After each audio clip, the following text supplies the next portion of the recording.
Neprimjetna daha,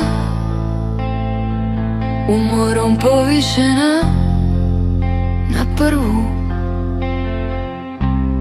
Jednostavna stepenica u nizu, obična svakodnevica.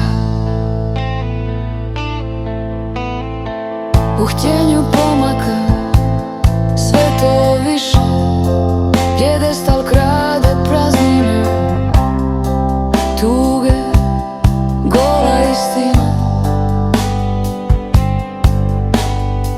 Nekad se iskrenost više cijenilo, jedno drugom kao kamen dragi darivalo.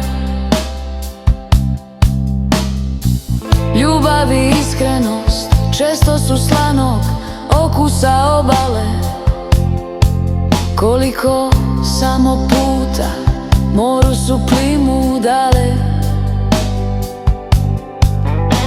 Dok dišem sa istom strašću svako slovo romana svog života, osjećat ću i grijeh moj sljedeći odmah. Sad potpišem bez pogovora, bez riječi.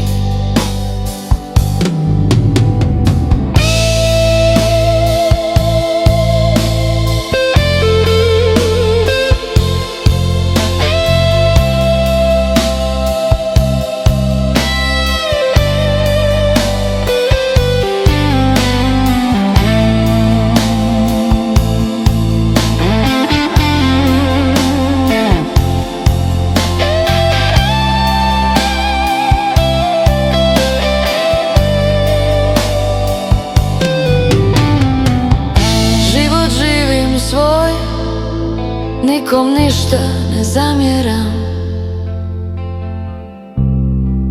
u tuđi život ne zagledam. Nikad na nikoga kamen osude, ni prva ni posljednja ne bacam.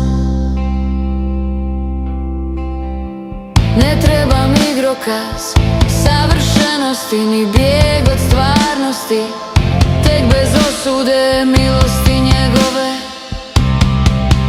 i blagosti.